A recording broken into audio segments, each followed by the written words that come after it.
What does manifest mean to you?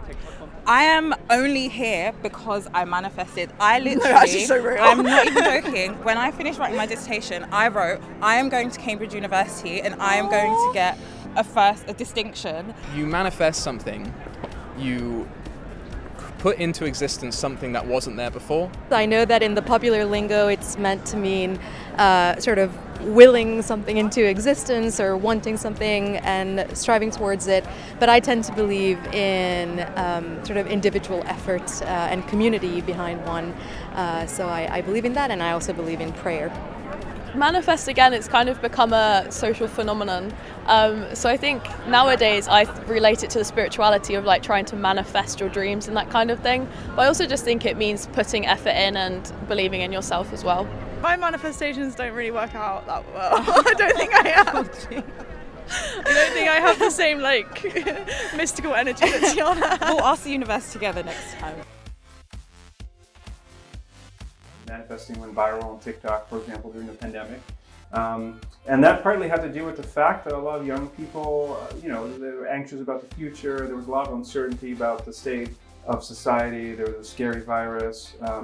And we know that in those types of situations, people need to feel a sense of restoration, and they need to regain psychological control. And one of the ways that you can do that, for example, is through things like manifesting, which offers a cheap zero growth kind of a hack to feeling in control, that simply by thinking about it you can change reality. And so it's a response to psychological uncertainty that people might be feeling, and I think it's actually quite dangerous.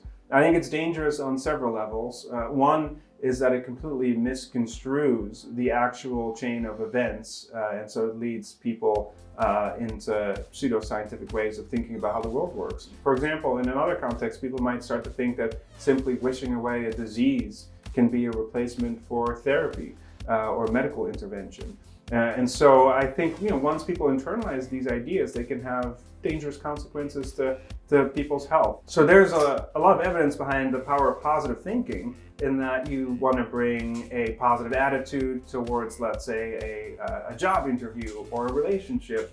And people who are positive sometimes, in turn, attract positivity. And that's where this idea of the law of attraction comes from, that manifesting is also based on, but it goes much further than that. So I would say that having realistic goals, being positive about those goals, and affirming the things that work in life and rewarding yourself and other people for achieving those goals, those are all evidence-based steps towards achieving meaningful outcomes, but simply wishing that they happen without doing anything is not.